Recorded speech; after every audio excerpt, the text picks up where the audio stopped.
Ladies and gentlemen, welcome back to the Martini Works Podcast. I'm back after a couple weeks. Why? Because I figured if I stay close to Gels, since I'm a ray of sunshine, I will get him unsick. Yeah, I'm just filled with vitamin C. And Dakota? Everybody's sick. Everybody's sick except forever. Alex. Besides me. Because he drinks Bonerfied. Careful where you put the R. Welcome back to the Martini Works Podcast. If you guys are looking for car parts, MartiniWorks.com. And we are coming into almost April. I'm moving this. There's no R, to be clear. I just want to show the camera. I love when you had to double check. There's no R. You're like, wait a minute. There's no R there. If you guys are looking for car parts, MartiniWorks.com. And what do we got new on the website, Dakota? Shit, what isn't new? We're adding stuff constantly. We got all kinds of new stuff going on the website. Like? What do you want to talk about? Like? AWE's one. Yeah. Pretty neat. Maybe you should talk about that, Mr. AWE Exhaust. It's the only one I know of. Oh. What else we got? You guys suck at this. We've got AWE on the website. We're actually working on getting SSR wheels added as well. Dang. We got Apex wheels on the website now as well. If you guys are looking for those brands, we had a lot of people ask about it. And we've also increased the stuff that we offer now up to like SUV sizes. So if you guys and gals are looking for something for your Q3, Q5, 4Runner, Hilux, pretty much anything that's like not an actual big like crew cab dually or something like that. Anything that's kind of truck but not truck. Anything where it's the second car, you know? Big car. The truck was not the first purchase, it was the second purchase. We probably got it for you. If it needs 20s and above, well, maybe to like 22. What? 22 by 10s, babe. What draws the line between car and SUV? Like, what makes an SUV an SUV? A sport utility vehicle. Thank you. But, like, where do you draw that line? It's me, kind of I like a feel like lifted car. For me, I feel like it has to have an actual frame to be a truck. Yeah, and also No, truck, no. Yeah. Oh, or a car Car and SUV. You just Oh, threw another element into the whole sorry. thing. I think it has a lot to do with like the ground clearance, doesn't it? Ground clearance, trunk space. So all if that I sort of put a stuff. lift on my Mark IV, it's No, an because that's SUV? aftermarket. Oh. It's to SUV. come from the factory. There's got to be something with seating. I feel like there's Yeah. some Probably 5. Even then, it's like sedans. Yeah. some pretty big Maybe sedans out there aren't SUVs. Maybe it's all SUVs, just cars. SUVs are just And what's the fancy difference between minivans. that and crossovers? crossovers are dead. Oh, are they? I think Are so. you sure? Or I'm pretty I sure feel like they're thriving right now. everything's an SUV. And everything's a fucking crossover, or they call it that, but it is kind of an SUV. Well, what's the difference between a crossover Oh and an my SUV? God, this I is don't know. going- That's what I'm wondering. What's the difference between a coupe and a grand coupe? Bigger, grander. I've honestly never heard of Grand Coupe.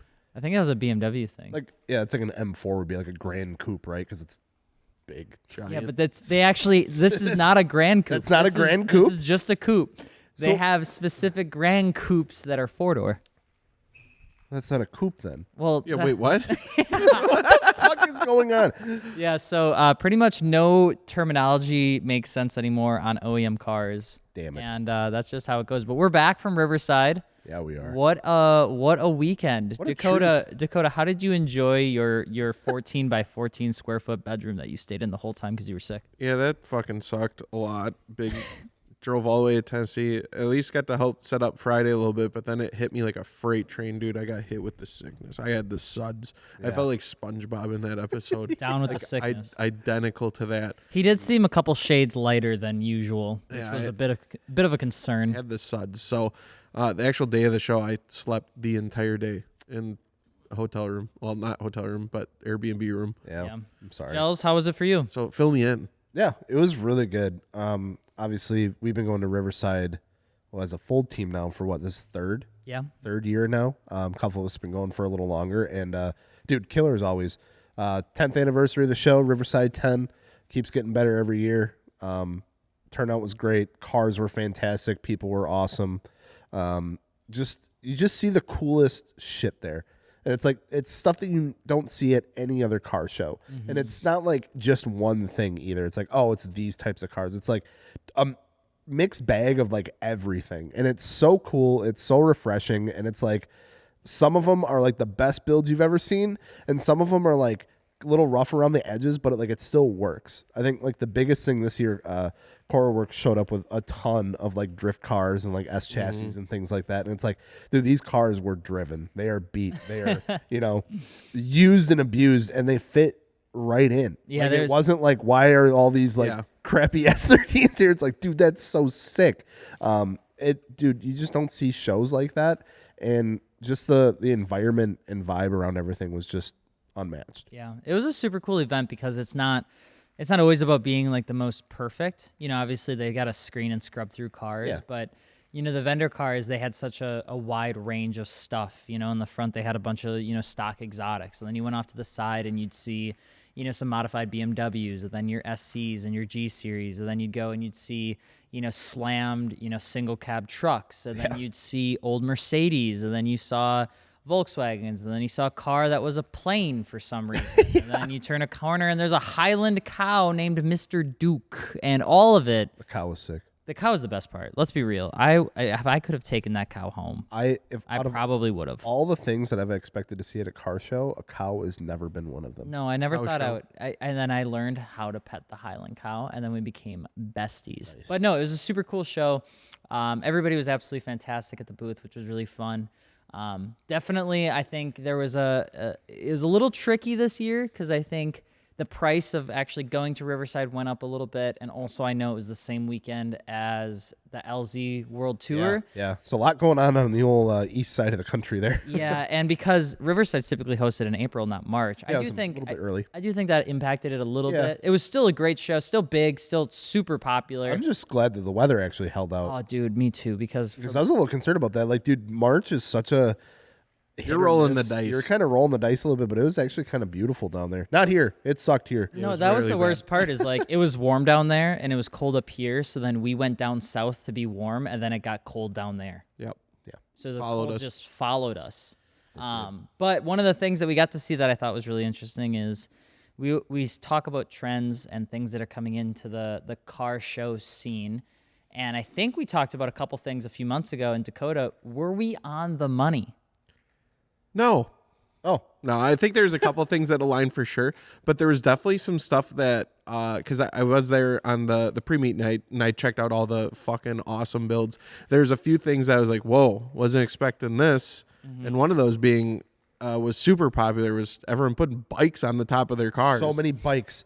Lots Everybody. of bikes. Dude, yeah. Like, and it wasn't just like Subaru Forester with a bike on top. It was like Porsches bagged with like the bikes even like done up and modded. Yep. I was never like huge into BMX. Obviously I rode around a bike as a kid, but I never got like super into that scene, so I don't know a ton on it, but it's cool. It's kind of like a roof box accessory. It's like people are gravitating away from the roof boxes and now going towards like, what else can I put on my roof? Right. Yeah, it was crazy to see because it was like it was funny because Brent was with us and he's into like BMX and biking and stuff like that, and we saw one of them and he's like, oh, that's so sick. Like, I wish I would have brought my bike down. Yep. And then we're like, a couple miles later, he's like, oh my God, another one. Or like, we'd be like setting up the booth and like, dude, there's another one rolling in right now. We're like, what is going on? I was getting teased because there's a bike park right next to the venue. Yeah, there's a whole and like it looks big. sick. And everybody's got their bikes. I'm like, oh my God, I should have brought mine. Damn it.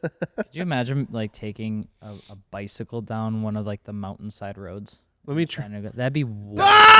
I didn't like imagining that. Down would be fun. Going back up would suck. I had to drive back to the cabin, the Hilux, and it was on that fucking crazy road that goes up a mountain and is super narrow. Like if another car is coming, you have to stop and wait because you both can't turn at the same time.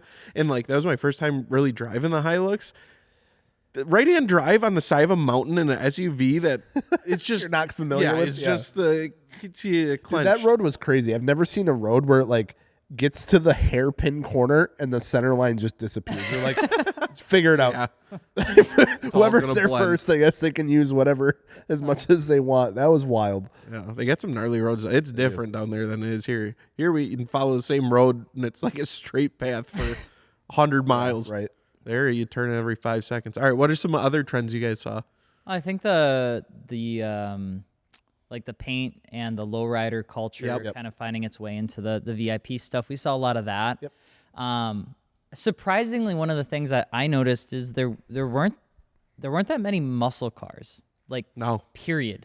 There was a C8 Corvette, maybe a handful of Mustangs or Camaros hiding somewhere, but I didn't see nearly anything that was V8 powered like American muscle at the pre-meet, at the show, in the vendor booths. Like, it seemed as if BMW has taken every single potential enthusiast that under 40 grand and has turned them into like an M3 owner. Like every single corner I was spotting M2s and M3s everywhere compared to 4 years ago, it's like you'd see an S550. Dude, S550s were everywhere. They're such a popular car. And I maybe counted a handful of them. It was crazy. Yeah, and a lot of times they weren't even a part of the show. Like they were near the show, but they weren't like in the show. I thought that was really interesting because they're really great cars and the platform's fantastic. And didn't see any like drift Corvettes or anything like that, which I thought was neat. Kind of surprising. One of the coolest cars I saw was Sasha. He's part of the Grip Royal team, or works with the Grip Royal team, and he drifts a Lexus, and it's purple. And it's super cool because he mocked up a trailer for the back of his IS300, put a bunch of drift spare sets on it, and then put like half or all of his vendor stuff on it, drove it all the way to chat, displayed everything, then packed it all back up on Saturday night, and then Sunday went to the drift track the next day, and then drove home with the same exact car. I thought that was so gangster. That's so sick. He like literally pulled into the pavilion. He's got this little trailer behind him just bouncing around, and I'm like, "What are you doing?" He's like, "Oh, I got a thing I'm going to tomorrow. We're gonna go slide around a little bit with Scott. You want to come?" I'm like, "I don't have anything that can do that, but." How'd you get a trailer for your car? He's like, "Oh, I had a buddy and I, we made it." I was like, that is so cool. I love that. That's dope. It's super dope. Vibes are super good at Riverside. I tried to pinpoint like why it feels so like different. I guess I'd ask you guys first. There's people that have heard of Riverside but have never gone. What do you think makes Riverside Chattanooga as an event different? I think it's just taking the awards out of it, honestly, and I think it started with a good group of people and a good core foundation of who would go to it. And then that led to the others that came, and it kind of trickled out. And it's just like a really good group of people that are there, good group of cars. The vehicles are fantastic. It's just quality. It like reminds me of this Cars and Coffee I used to go to in Lake Mills. It was just like little show, middle of nowhere. And but the best vehicles would always come out to it, and it was consistent. And I don't know, it's just like it carries that vibe every year. Yeah, I think not having any sort of awards is a huge thing, and I know it's weird for a car show. It's like, oh, what is it? Just a meet? Then it's like, no, it's not, because it's still so much more than that. And I think Mason and the Riverside team have done such an incredible job, and they have such a style that they bring to that, and they have such a vision that, like, it's tough. It's tough to come up with what that vision is and actually execute it into something that carries over to like what that original mission was. And I think they do that very well. And I don't think you see that a ton, which is why it feels so different, because they were able to like really bring that vision to life and keep it that way for 10 years now, and build off of it and keep expanding it and keep growing it and keep that original core value of what that show was meant to be. I think it's pretty rare, and it's super cool. And plus the venue itself is so dope too. I think that pavilion is so iconic now. Like just going back to the cabin Saturday night and already getting tagged in like the photos and videos coming out of that. There are some freaking incredible creatives out there that were at that show, and it was super cool seeing you all tag us and stuff, because dude, it was, even Dakota was saying, like Saturday during the show, just getting tagged left and right and stuff, and like sharing it on the story, and dude, those were some of the best photos and videos I think I've ever seen. The quality of content and media there was insane. And it's super funny because it's like their whole thing, I think they have it on some shirts and like some banners and stuff. It's like not for the internet, it's like these aren't internet builds, quote unquote, but it's like some of the stuff that looks the best on the internet for some reason. And it's like, dude, some of the dopest content comes out of that show. So it's kind of crazy. 100%. It was cool to see so many different cars kind of come up, and then obviously the support. If you guys came and you checked out the Martini Works booth, like, thank you. That was really cool. It was awesome to meet so many people. There were people that wanted to meet like Carissa and Hamby in person because they had helped with an order or something like that, or they wanted to meet, one of us, which I thought was just like super cool. And so just wanted to say thank you. We've supported Mason and that team for as long as we have been able to, which has been since 2022. And they're just good-hearted people. Like, they care a lot. Their attention to detail is there. And I feel like they actually give a shit, which is kind of like the whole thing for Martini Works, which is why sometimes I just feel like it fits so well. It's like, it just works. We care. They care. The booth I thought was pretty sick. The R34 looked absolutely insane in that pavilion with the new Conti tires on that kind of dialed in the fitment a little bit more. And we finally cleaned up the broken rain guard that we had on it. Like and, the Ronald McDonald one. Yeah, the Ronald McDonald colored rain guard. And, the Ferrari's got new wheels on it, so we got to showcase the new looked clutch. good. Yeah, Ferrari looked really good in the booth. Yeah, we did the clutch two-piece forged wheels on it, so we got to debut those. I think it looks sick. And the hills made me fall in love with driving it again. So now I got to get it. I know we came back and Alex had another to-do list on the car. So I was like, he's keeping it for a while then. Yeah. That and the Hilux, man. The Hilux made How'd the Hilux do? You drove it all the way down and back, yeah? Drove it all the way down and back, baby. It did it. I'll tell you what, Driver Motorsports, they got a direct from Japan inventory that's like, hey, we'll do an oil change, we'll check some things over, but the rest is kind of on you. Yep. And I tell you what, their direct from Japan inventory is more reliable than like anything I've ever owned in my life. I swear to God. The only two cars I've ever actually driven down outside of a brand new Nissan Z to Tennessee have been the Gloria and now the Hilux. And both of them came from Driver Motorsports. 2 for 2.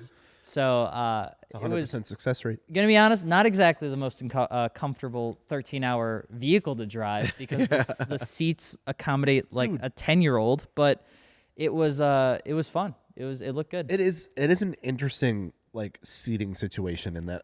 We were trying to figure that out too. It's almost like because of like the ground clearance and stuff that it has, like it doesn't have like seat wells or like foot wells. It's just a straight floor and then there's just a seat on top of it. So it's like you're sitting in a desk chair almost.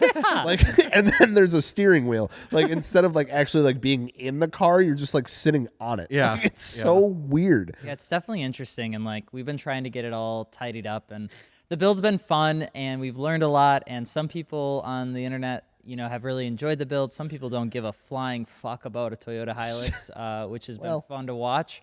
But it's been fun to kind of tinker with something that's not so serious, you know. And you can have fun with it. That's what it's all about. Yeah, we got a couple more things left to do on it. We've got light bar, more lights, more lights. Did you see this fucker rolling in with all like 800 lights on? Yeah, it looked like a semi truck rolling. We're literally like, who else is with us? Like, what did they bring? And it was a fucking Hilux. We're like, Jesus. I still like remember sending a message to Morimoto and being like, hey, I have this Hilux. I'm working with Driver Motorsports on it. I kind of want to do something cool. Like, I'm thinking about just getting some like ditch lights and some, rock lights. Yeah. And I remember John Tobias was like, oh, that's it. Hilux, huh? He goes, if we're going to do it, let's do it right. And I remember getting that invoice, dude. I was like, I don't even know where all of these lights are supposed to go. And he goes, oh, don't worry. We'll figure it out. And when they came up and they drilled into the back bumper and we did, it's got 16 rock lights on it. It's got more rock lights than Dustin with his super truck lifted Duramax thing.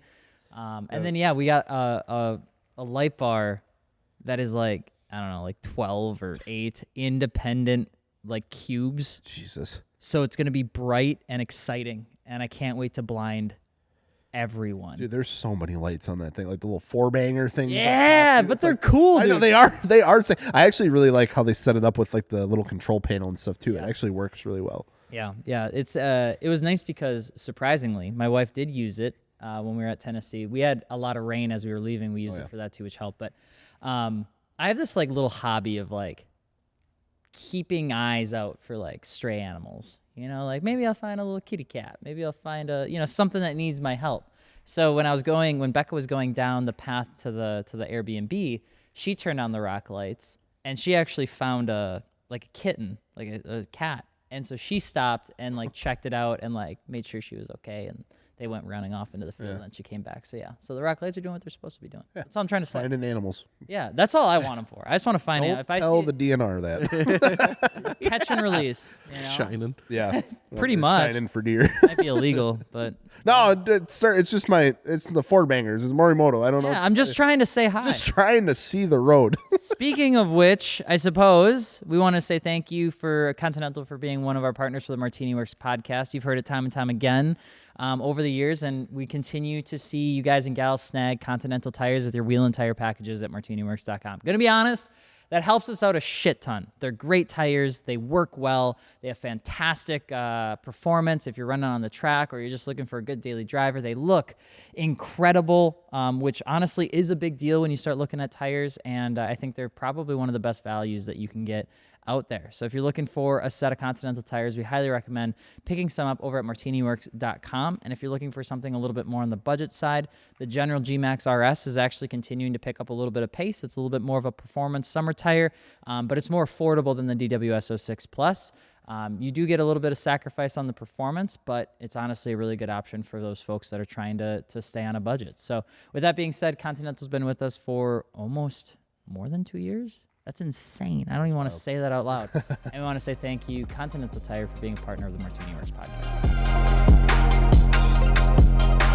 I'm going to share a series of words, and I want you to tell me the very first thing that comes to your head, but it must be automotive related. I'm specifically adding that little carrot for Dakota over here. Is this a therapy session? Not yet. Are you ready? Yep. Bad interior. Dodge. Chevy. Bad owners. Nissan. Stinky. Ooh. Volkswagen. Crayons. That's it. No. Stinky. Suzuki. Overrated. Audi. Ooh. Whoa. Ford. Pretentious. Can you use it in a sentence? Pretentious, I would say Porsche. I said Infiniti, but now I'm thinking Volvo. Insufferable. Tesla. Oh, Rivian. Hippies. Volkswagen. Art teachers. Subaru. Honda. Volkswagen. Subaru's better.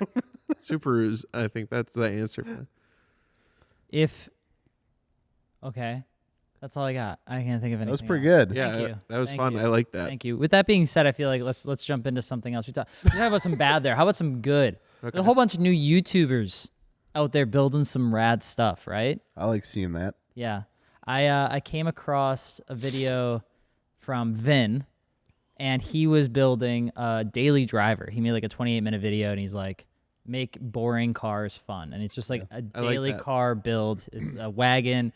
And it was actually really well put together. Like, inspired me to look at some of the videos that I wanted to do and be like, I like that he did it all in like one video, that it wasn't like multiple parts of a video. Right. And then I started to just realize I really enjoyed that build. And so I was thinking, what do you guys think? Is there any like recent builds or YouTubers that just nail builds every single time? Yeah, I would definitely say, like, my go-tos, I always say Dustin Williams. I really like his style. The cars he builds, they're really thought out. It's not just like slam together parts. It flows really well, and his cars turn out phenomenal. That's why they're always at SEMA and shit too. But to say something different, I think since we've talked to him and stuff and met up with him more, I started kind of paying attention to what Kevin Vo is doing. And he's another, I really like how he builds his cars. It's very tasteful, well done. And and he uses them too. He brings them to the track. So he's been killing it and doing a great job with what he builds. Absolutely. I know I always gravitate towards like the creators and stuff that are doing a lot more relatable builds and things like that. But I always do come back and still do enjoy watching what the Throttle guys and gals have been doing. I think some of my favorite series to watch have been like when they take like a Fast and Furious build and do it like how it would be modern day. Yeah. Seeing the R34 at That SEMA thing was this year, insane. I mean, it is ridiculous. It's so over the top, but it's done so freaking well. It really is. And their clips too that they did like the 2G Eclipse, like modern day version, probably one of my favorite cars that they've ever done. Those I think are just awesome. Like that is like, if I just had unlimited budget and just wanted to go have fun and do something, like that's would be like the route that I would want to go. So it's like super cool to see that, even though it's like really out there and like crazy and pretty much unattainable for a lot of people. I think it's still super fun to watch. It's still fun to watch. It 100%. it's still relatable in a way. I'm trying to think. I mean, I like the Vince stuff. What is it? Is it Four Eyes that I always mention? Hey, easy. We call them names. Frosty Forest Four Eyes. He's doing like a Mustang build. The dude posts like once every 6 months. That's all right. But every time he does, it's just an absolutely banging video. And I really enjoy his stuff. I think the last one they did was either putting like a supercharger or a turbocharger on a Ford Mustang. Really, really enjoyed like that style. I thought that was really good. I've had a lot of fun trying to find like international YouTubers too, and I wish I could keep like the names off the top of my head, but I'm subscribed to him, and I watch his stuff through like the YouTube Translate app. Yeah. He's from Dang, you're committed. he's from Japan. Well, it's funny because the first one I ever watched, it was a girl voice that translated it, and then it like panned to him, and I was like, What the hell is like what the hell is going on right now? And so I went to his channel, and then I watched another one, and it was just like maybe just like the wrong selection or something in the analytics. But he did one where it was like transforming my Nissan 350Z into the Fast and Furious car in 24 hours. Oh yeah. And he did like the whole thing with a couple buddies in 24 hours and kind of documented the whole thing. And I thought that was kind of interesting. But it was really cool because it was I think it's a Japanese car enthusiast. Don't quote me on that.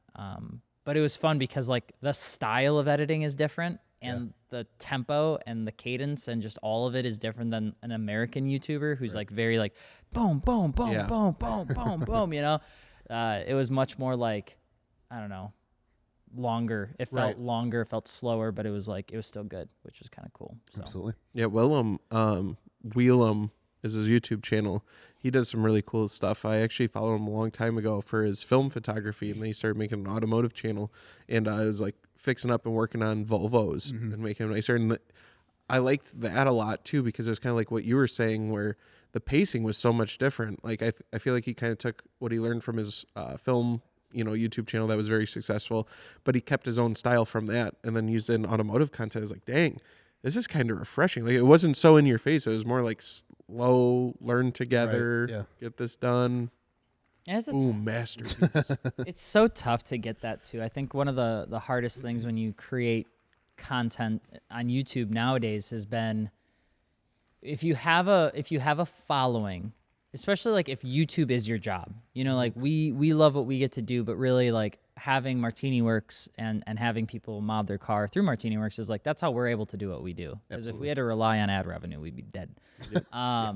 But like if you are a dedicated YouTuber, like that is your full-time business, that's your full-time brand.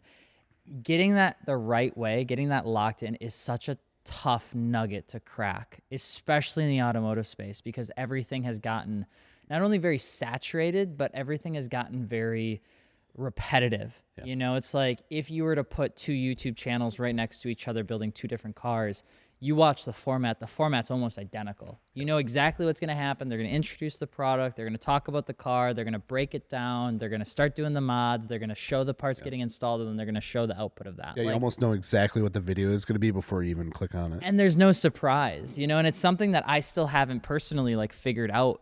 How do you crack that? Like, how do you find that like special sauce? Whereas, you watch other influencers that might have their kind of audience already locked in because they were like one of the first ones to bat. Not saying that they don't produce great content. They absolutely do. But, like Adam LZ can post almost any kind of vlog and it's going to get 300, 400,000 views, clockwork on the money. Amelia Hartford posts, it's going to get a performance. It's going to do exactly what it's supposed to do. And new people will come into the space and they'll try doing like vlog style content or build style content.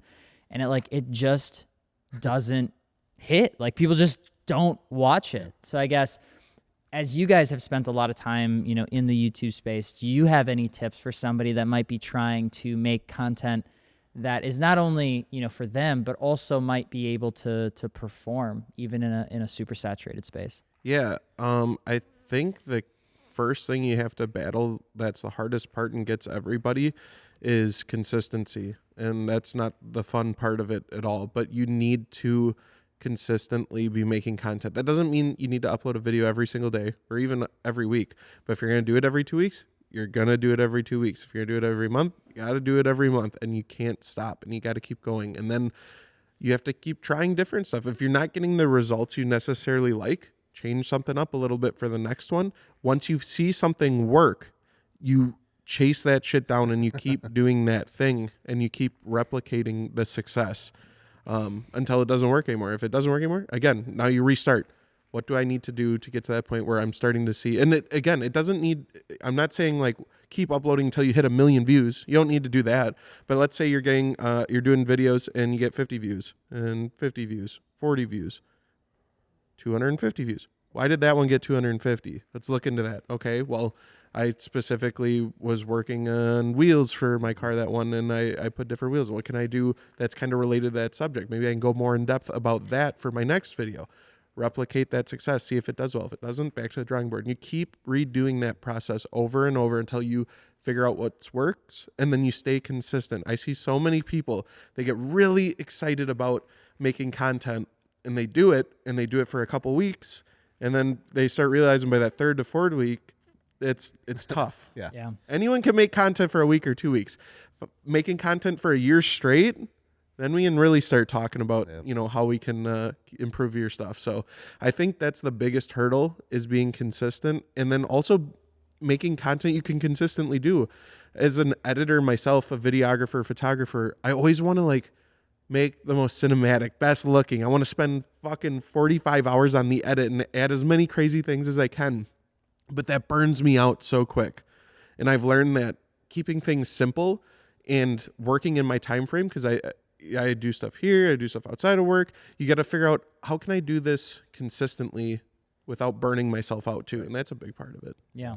I think there's one thing that sometimes people struggle with as just if you're a creative person in general, maybe cars is a side hobby, maybe you really enjoy, some other space. And a lot of times one of the things I always fall for is I'll try something new, or I'll try to improve something. And as I'm learning how to be confident in this new thing that I may not be doing well, there are certain times I'll do a content series that does really well, and I'm really excited about it going live because I know it's going to do well. And then other times where I post something and it does terrible, and I'm like, Jesus Christ, did I do something wrong? Yeah. And during those times, instead of changing one thing, you try to change 10 things. And, I would just really encourage you to not do that. It's very similar to a car build. A lot of times, if you do stockpile parts, your goal is to try and do all of it, overnight. You want to do it all as fast as possible. And a lot of times when you do that, you end up making more of a mess than if you were to do one thing at a time, because you may not have the experience to put it all back together if you have 10 things taken off of your car. In content, it's kind of the same way. If you shave one thing off to make that one thing better, you should really do your best shot at trying to make the other 9 pieces that made that 10 piece of pie the same, and only change one variable at a time so that you can really understand that lever between, okay, did me changing how close I shot to myself, did that actually change the engagement? Okay, no. Okay, what about the music? Okay, no. Okay, what about the lighting? Oh, yeah. Holy crap, these guys really like it when everything's really nice and bright. They don't like the moody and dark. Okay, well then, now that that's locked in, okay, maybe let's go back to captions, or let's go back to how I talk about the build. I think that's sometimes a really big thing that can help you make better content. But man, when you're struggling, a lot of times people just want to change everything, and sometimes that can make you more lost. You start over analyzing like crazy, and it's a rabbit hole, and it's easy to get sucked into. It's man, maybe if I just did this, why didn't this? And it's you get sucked on the negative, and it's like Dakota said, just look at what did work and just analyze that versus what didn't, because it's a lot easier in a way to do that. Yeah, every piece of content you're putting out, it's almost like a lottery ticket. Dude, it really is, and especially with how fast things change now. Between if we always talk about the algorithm, and it's in a way, yeah, and it's like they don't even understand. It's like we have not even the talked to CEO of Meta. We've talked to like direct YouTube representatives on this. Like when we would have like monthly update meetings with them, and they're like, we'd have a question about something. Like, yeah, we don't really know. Like not it's just really true. Just do this. Yeah. I would just try this. So What it comes down to though is you need good content to perform. Exactly. You got to do something good. So it's a lottery ticket, but there's so many levers that you can pull to increase your odds of that lottery ticket having a winning number on it, you know? So you pull those levers and you give yourself the best odds possible for it to perform. yeah, dude, it's so interesting too, because it's like we even fight, you know, about it every now and then too. It's like we'll post a TikTok and we'll get like 200 views. Like, what in the hell? You know, it's like it's just like every other TikTok that we do. We're like, all right, we'll take it down and repost it, and it'll do 30K in like an hour. And it's like, what in the hell was the difference? So it really is sometimes just kind of out of your control, and it's such a tricky dance in today's world of social media and content. But I think consistency is the hugest one, and I know that's been said a million times, but there's a reason it's been said a million times. It's like the hardest part. That's the hardest part, and yet it's the biggest part.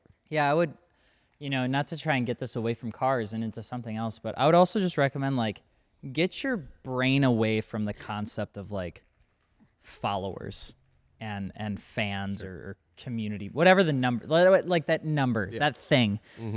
Because the algorithm is so heavily based right now towards not really caring about that number. You know, subscribing is a really great way to show support, and it provides a lot of like social proof, which is why we want you to subscribe to Martini Works and the podcast and the unbox, because if you turn on your notifications, you do get hit with our videos when we post them. And honestly, that helps a ton.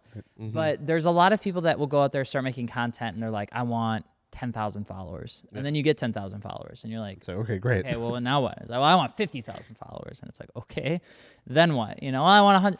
But the algorithm right now is not just automatically giving you more views the more followers you have. You know, you can have a Instagram with 400 followers, and if you find the right recipe, you can get 50,000 views, 100,000 views. And if you keep following that recipe, you can keep getting 50,000, 100,000 views, because the algorithm is so heavily based on discovery right now versus community building, where people are almost kind of stuck on the wrong metrics to measure success. And what you should really be trying to do is finding a way to share your authentic self, so it doesn't feel like you're kind of putting a mask on when you create content. And then, that consistency is super important, so that you can try and test new things. And if you treat it as a hobby, keep treating it as a hobby. You know, the time you start to try and make it professional, God, it gets really tough. You know, you throw so much into the hands of things that you can't control. Like, you can't control the YouTube algorithm or the Instagram algorithm. You can't control whether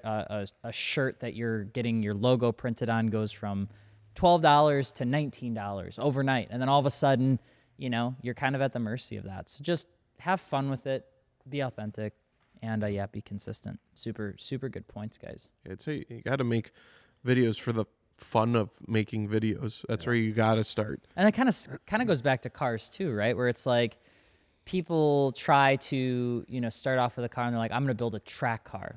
It's like, well, what does that really mean when you say you want to build a track car? Yeah. If you've never been to a track before, how exactly do you do that? So I guess my question to you guys is, do you think there's any misconceptions around the concept of like building something for an intended purpose?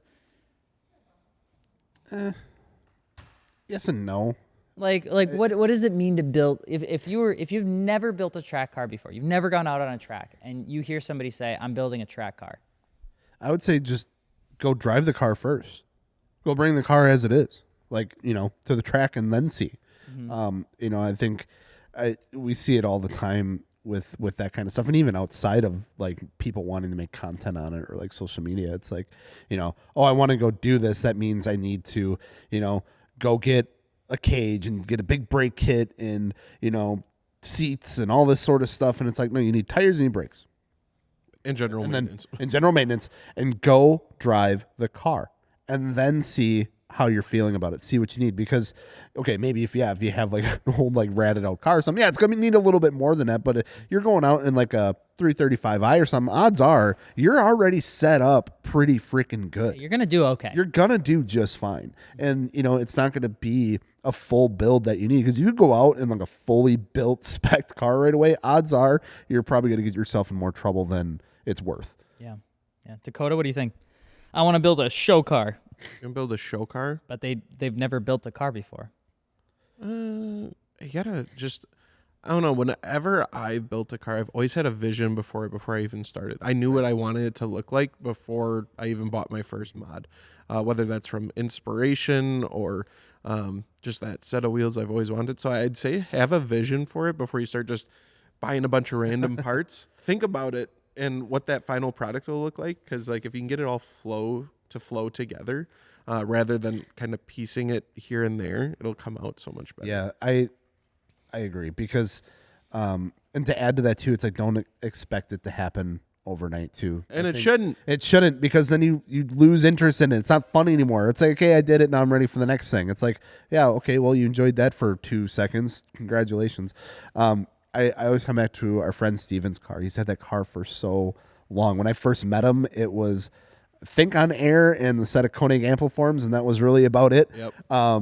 And now that car is light years different, and it's, in my opinion, one of the cleanest builds around. Yep. When it comes to that car, and it looks so good. And it's like, man, you look at that car and it's like, man, how would he have even thought to do this with this thing? And it's like, well, because he's been working on it for 5 or 6 years. It's like when it's that, it's like, oh, this $80 little piece doesn't, seem like much, but it's like, oh, well, because I've had it, I really want to change this up. It's like that's where that like attention to detail, I think, comes into play, because it's like when you do it so fast, when you just want to get it done with, it's like, okay, I'm going to do the big things just to make the biggest difference. It's like sometimes then those little things get missed that are like, wow, that really completes it. 100%. 100%. Yeah, I think that's a good call. When you have a car for a while too, you get to learn the platform. You see what others do. More parts get released over time. So like if you can hang on to one for a bit, it's worth it. I know, like when I was younger too, I was hopping through cars multiple times a year. Yeah. Like that's insane to think about. Which is cool because I love to experience as many platforms as I can. That's what I've always wanted to do. I've always gotten something different than the last thing I got. Right. And I've had a little bit of everything, but it is also nice. Like with my last 2 cars, like the Focus I had for a while, now the Super I've had for a while, and it's been nice to just enjoy them for what they are and slowly kind of add things here or there. And don't do it overnight. Don't build your whole car overnight. I look back to like when we did the RX-8 too, and like that, in a sense, we did that really fast. That was super fast. Went from bone stock to a wide body wrap, big wing, on air, multi-piece wheel looking car in a matter of, how long did that take, Brent? Like we did that in a month? Well, the multi-piece didn't come till later, but the actual build series was about a month, Yeah, and that's crazy, from a bone stock car to that. And it's like, and then you look at that from then the next 3 years that I owned it, I refined it way more. Like I took a lot of the stuff that I originally did off. I'm like, okay, I'm going to redo this. Okay, we're going to dial it back a little bit. All right, we're going to go with paint instead of the wrap. All right, we're going to, redo these side skirt mounts a little bit. All right, we're going to dial in the fitment a little more. Really, refine everything. And it's like by the end of it, it's like, dude, I like this way better than when we originally did it. 100%. Yeah, it's a tough one. I think a lot of times if you're getting into the season, and a lot of times it's right about now where people are kind of telling their friends or telling themselves like, I'm going to go out, I'm going to track my car. This is the season I drift my car. This is the season I take it to Gatlinburg. This is the season that I take it to Tuner Evo. And it's like, good, do all of those things. Yes. And then they like follow up the sentence with, so to do that, I'm going to now go and have, 20 things, on this list. And it's like, just be careful with that, because that project creep can be really big. You know what I mean? It's like people will say, you need a ton of stuff for running your first track day. And it's like, no, snag some EBC brake pads, make sure your brake fluid is done, make sure that you've got your cooling and stuff kind of all sorted out. And if you pick up some wheels and tires from us and then you want to go take it out, go do that. Yeah. If you hack good wheels and you just need tires, then just get the tires. You don't need the Apex forged $3,800, wheel set for your 3 Series because you've gone to, one autocross event. Sometimes your stockers or your Koenigs that are a quarter of the price might do you just fine for now until you really want to take it like super serious. Yeah. And that is why I still have my base laptop that I've owned for 6.5 years, because okay, well that's different. We need why invest in a $4,000 MacBook when League of Legends runs just fine on my MSI? But hey, with that being said, we're going to take a small break, but not before talking about our second partner of the Martini Works podcast, Gels. Malco Automotive. Okay, stop. The way you said it, I can tell you're sick, so I need Dakota to do it. Oh, sorry. Well, he's sick too. Malco Automotive. See? No, Malco has been an awesome brand that we've recently connected with and have onboarded onto the Martini Works website and have gotten to know pretty well. Their products have been amazing. We've gotten firsthand training and experience with them. We've been using them for about a little over a year now. Brought them to Riverside. Yeah, brought a ton of it to Riverside. Got all the vehicles spiffed up with all the Malco stuff. I got to say, my favorite product that they have that I continue to stand by is their tire dressing. Mm-hmm. Dude, that stuff works wonders. Yes. And it's like, it's weird because it's like, oh, well, it's just for your tires. It's like, yeah, but it's like nice tire shine without it being like super glossy, sticky, like, oh, that makes the looks tires like look new, not wet. Right. You know? They're just like, oh, it looks like a rubber tire. Yeah. It looks super good. Cleans it up so well. But on top of that, they have detailing stuff, whether it be quick detailing, ceramic stuff. If you need to like cut and buff your car, they got all of that stuff too. And it's been great. We've been enjoying it and have got them on the website. We actually put together some packages for you guys to make it real quick and easy. If you're looking for the full thing, just some wheel care, maybe just some paint care, you can check all that out over at MartiniWorks.com. And thank you so much for Malco for being a partner of the Martini Works podcast. Do you guys ever remember having a friend that was in a situationship, or you may yourself have been in a situationship that got so tiresome, so loathsome, that anytime you talked about it or you heard about it, it just instantly triggered you? Yeah. Okay, Nissan and Honda are getting to that point for me. Truthfully. Yeah. Okay. Like, here we are sitting, we're going to talk about breaking news, and it's the same garbage right now. I don't know if, like, the entire world is just waiting to see what the hell happens in, like, Donald Trump era politics for cars in the United States. Maybe everybody's just, like, holding their Uno. But, dude, pretty much every time I go out to learn something, there's always new news about Nissan and Honda and a new CEO. And like, well, the new Nissan CEO is interested in talking about partnering with Honda. It's like, bitch, that was the same thing 4 months ago. He's actually a car guy. Yeah. It's like, I fucking hope so. Bro, and then it's like I go out and like that dude in blue, love the guy, like makes a video talking about like the S16, right? Or and I'm like, okay, like I'm gonna go see if like any of this like if there's something going on out here that I don't know. And it's like I go out on, our cars and Nissan, and it's like the Nissan new CEO plan is to reintroduce a revitalized Nissan Leaf, and it's like, fuck, for the love of God, what are you doing over there? Just stick to making SUVs. Give us one sports car that's like under $35,000 and shut the fuck up. Dude. Like, that's all we need you to do. Nissan needs something. They need something, dude. Bro, I do not get... Squirming. I don't know what's happening over... Like, just take a recipe out of Mazda at this point, right? Like, they're like, here's our Miata. It's relatively been the same forever. Mazda needs something new, too. No, they don't. Because they're stable. Here's the Miata, okay? Yeah. And then here's some SUVs, and here's all the other stuff that makes us money. It's good, it's reliable, it's easy. Nothing is going to surprise you about that. And hey, here's something fun. Not all of us have the benefits. Same thing you've had for 30 years. If it works, like a TikTok series, just fucking run it, okay? Run it into the ground until it doesn't work anymore. Because there's only so many companies that can successfully introduce multi-line car lineups, like multi-line cars successfully. Like BMW's done a really good job. M2 successful, M3 successful, M4 successful, but the 3 Series is successful, the 4 Series is successful. Then they have the X3 and the X5, both super successful SUVs in their respective market. Porsche, same exact thing. They've got their higher end stuff, blah, blah, blah. Ford, incredible job. They're like, we can do the Mustang. Take it or leave it. Yep. You want more than that? Maybe in a little bit. But for now, maybe. Here's the Ford Mustang, and then here's everything else that we offer. Like, Nissan has tried so hard to, like, we're going to make this super sophisticated tuner sports car that has a twin turbo V6. it's $40,000, except when it's not. And then Which is always. Here's a half okay SUV. What's it good at? Nothing particularly. But anything that's good enough to be in the Nissan, we're actually just going to put it in the Infinity, and we're going to charge twice as much. Like, everything's so mixy, wishy-washy around. It's made it so confusing to even follow the brand. Yeah. 100%. Like, I don't know what they're even doing. No one knows what they're doing.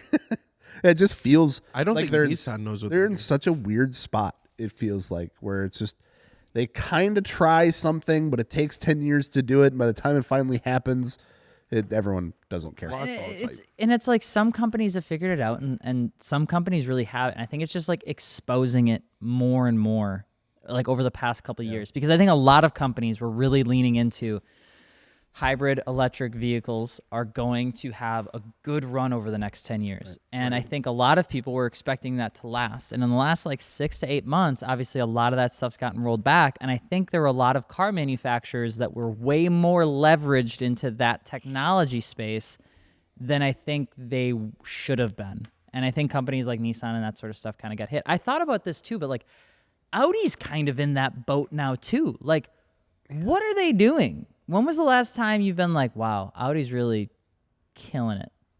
I mean, I think they're consistent. Yeah, I think Audi's just been doing the same thing for so long, and they have like a few different sporty cars for every one of their models. So, but like they you just don't keep rolling it see, out. you don't see a like I did not see a single new modified Audi. Yeah, I at didn't the show see- this, I didn't and it's see- a That's Euro true. show. It's a Euro I didn't heavy see show. like a TT RS or like an RS3, which I felt like were pretty popular for a while. I saw the same no back bumper twin turbo R8 though from 2012. Yeah.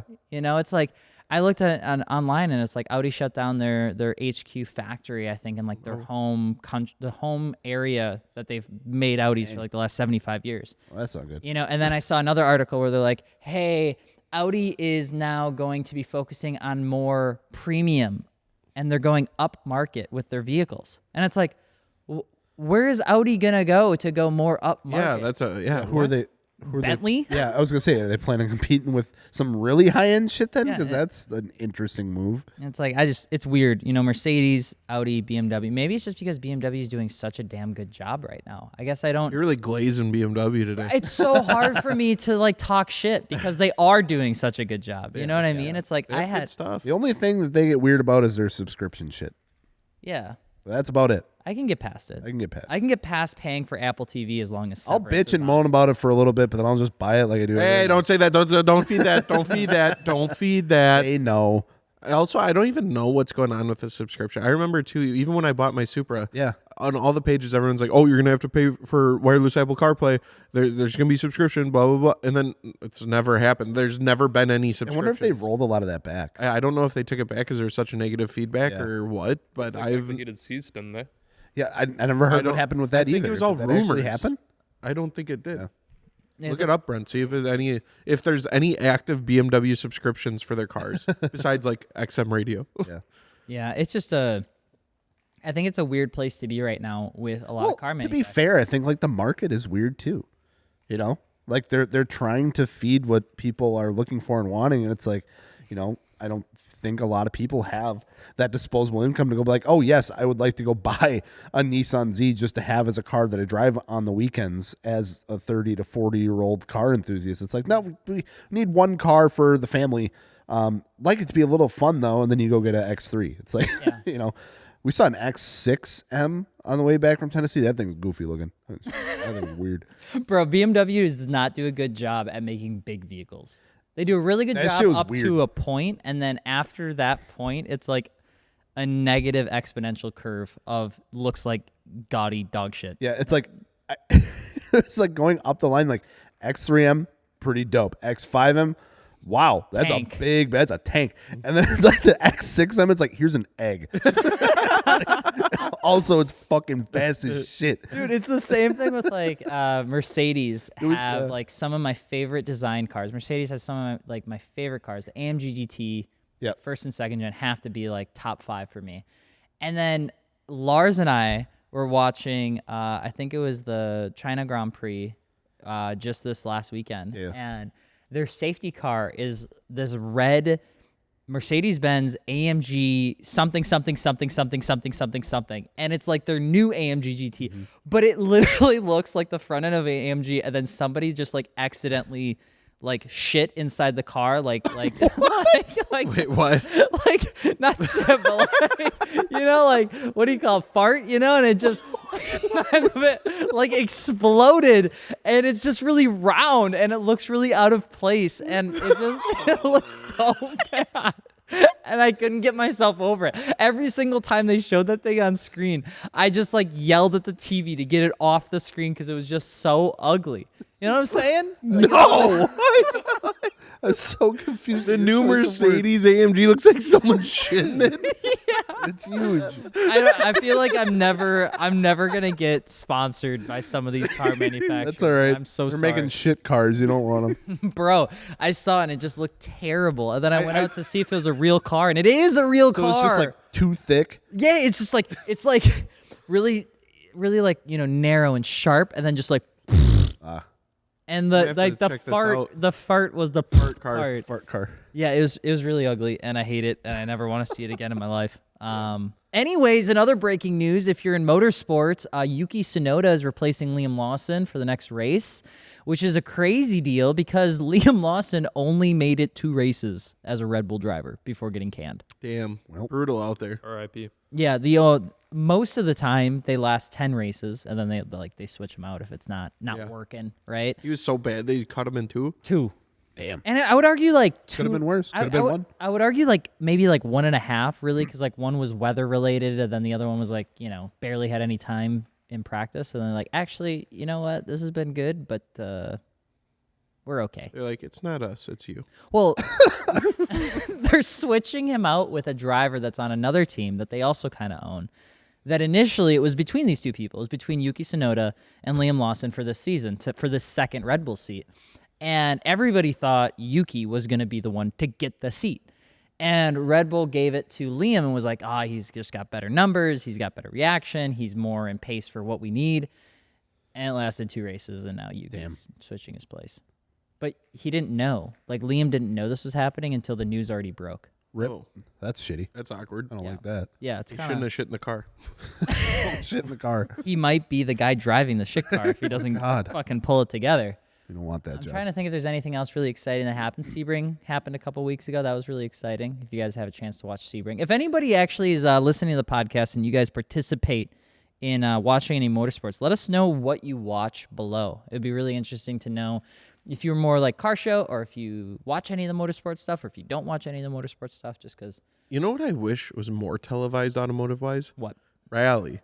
Bro, yes. It's hard to watch in the United States. It is. It's always on some weird channel, or you got to watch on like YouTube, or I find a never even- live stream. Never Or even knew how much of that even happened in Wisconsin, too, yeah, of all and places. it's nearby. Like Michigan, they do a lot of rally. In Minnesota, and it's Never hear of it. so dope. It's crazy. They are literally nuts. Yeah. And it's so fun to watch, but it's like super hard. For a while, like rallycross was kind of getting popular, and that was really fun. I really enjoyed watching that, where they combined like autocross and rally, where it went from paved to dirt. Right. Dude, those races would get rowdy. You'd be going like 3 wide, and you get like Civics and STs, Focuses, and stuff, and they're like ramming each other and hitting jumps and getting here. Like, that's sick. But it never like Never took off. gets Like, major traction. Not enough viewers, I'm guessing, but I wish it was more televised. It's always on like an obscure channel. Yes, it's always super too. weird. ESPN 12.